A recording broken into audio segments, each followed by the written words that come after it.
It was the most convincing win of the year for the McKinney North Bulldogs as they defeated Greenville 31-6. Last Friday night, I'm joined with head coach Mike Fecci. You know, only your second win of the season, but the way you played on Friday, it looked like, you know, you're a team that certainly is capable of winning more of these type of games. Yeah, I hope so. I mean, we did. We played well. We played well from start to finish. All three phases played well. We tackled well. We ran to the ball defensively, and did some things on offense. What we mainly did is, honestly, is we made plays. You know, we've been talking for weeks now about how our Achilles heel has been not making plays in critical times. We did that the other night, and I think that's because we had such a great week of preparation, and hopefully we can do that again this week. Well, it's time to get to the highlights, and to start off the game for the McKinney North Bulldogs, you get a stop on defense, and then you get the ball back, and you're going to really run the ball effectively throughout the whole game, especially on this first drive. Yeah, the first drive we went down and did a great job up front offensively. This is a big third down conversion for Ducey to Gabe Constantine. Makes a great catch to keep the drive alive, to put us down there at the 10, give us a first and goal. And then Justin Jones pounds it in right there. Good movement up front, and we're up 7-0.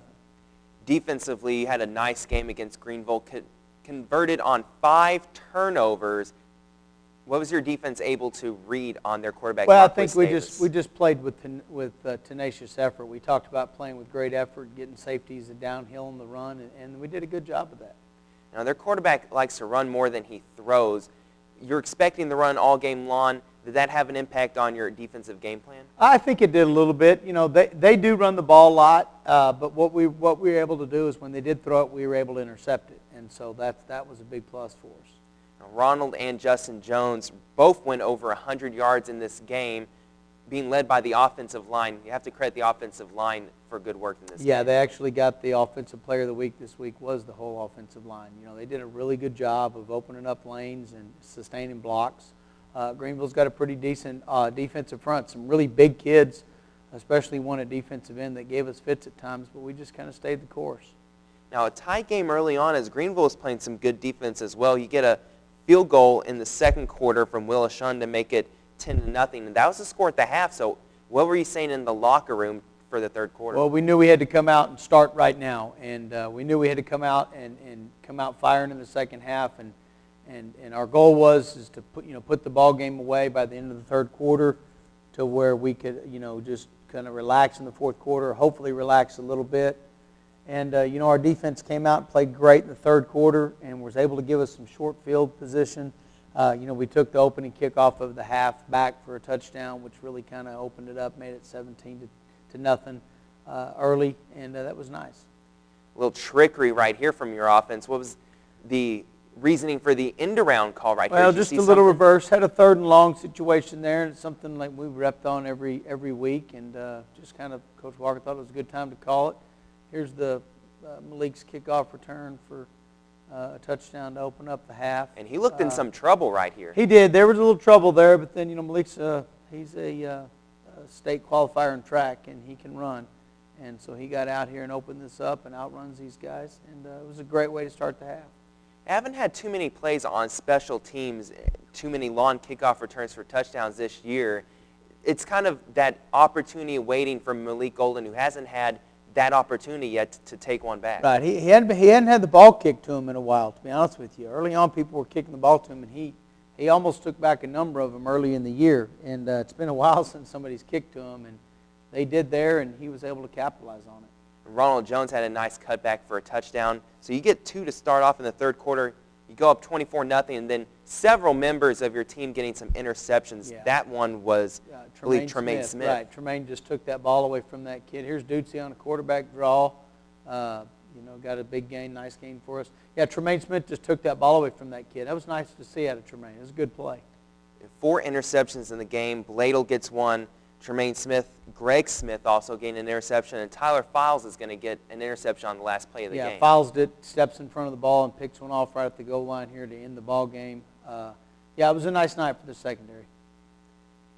There's another run from Ronald Jones and getting upfield across the 40, and Ronald Jones will end up carrying it in for the final touchdown of the game as you went 31-6.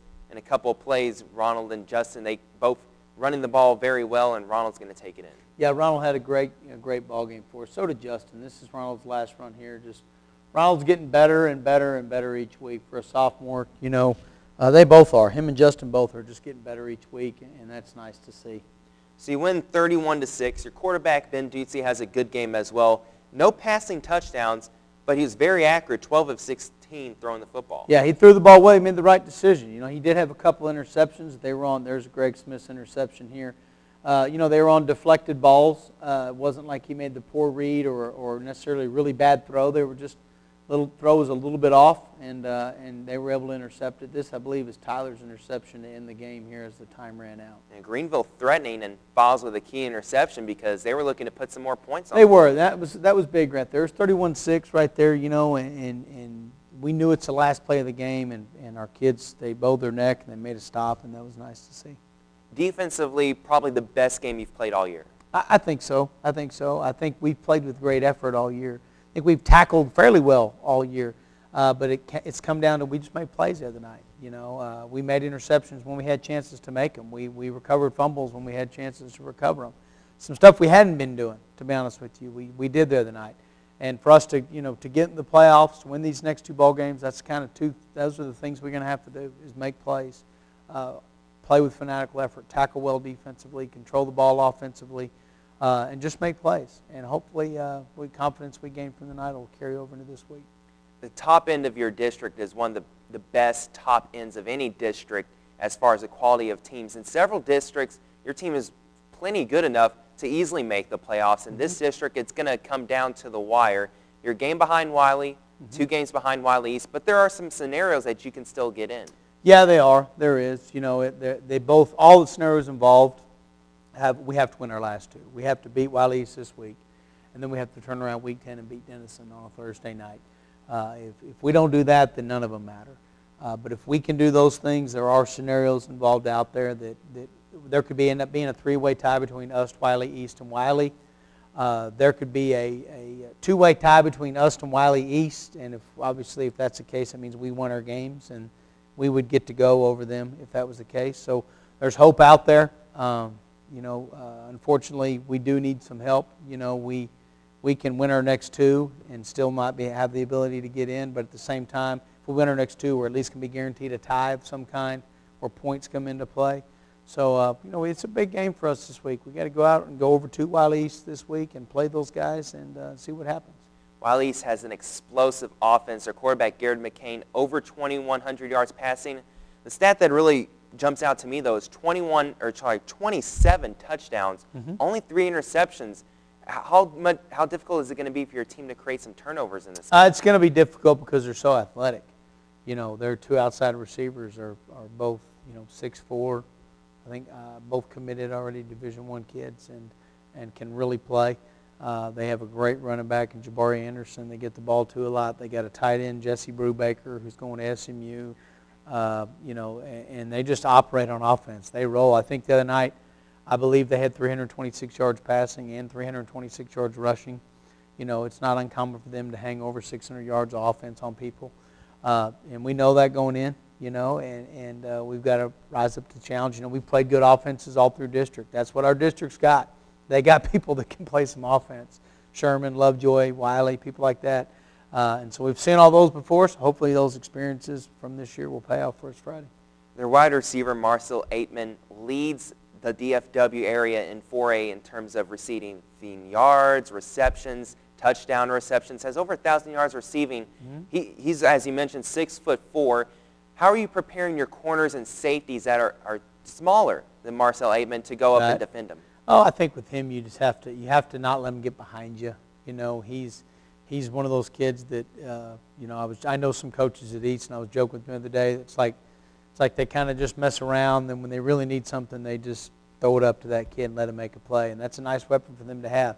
We'll have to just stay on them, put a body on a body, and play with great technique, keep them in front of us, and when they throw those jump balls, try to knock them down if we can. Now they can score some points, but they also allow a lot of points. They've been tallied up over 30 points to a lot of their opponents. So you have some opportunities to score. Where are you looking to specifically attack their defense? I think just doing what we do. You know, when you play an explosive offense like these guys, you know, you can combat that by having an offense that can control the ball, control the clock. But all that being said, we got to get points on our drives. You know, it doesn't mean much if we go out there and hold the ball for 5 minutes of offense but get 0 points out of it. You know, we've got to capitalize on those drives, you know, and do what we do. Do what we do. You know, that's the prevailing theme this week is doesn't take anything crazy. We got to go do what we do and do it better than we did it last week, and gives ourselves an opportunity. Sounds simple enough, doesn't it? It always does, doesn't it? Coach, thanks for again joining us here on Sports Talk. McKinney North Bulldogs taking on Wylie East next week. They are taking on explosive offense. They're going to have to score some points of their own, and with a couple wins, McKinney North can still steal one of those final 2 playoff spots in the district.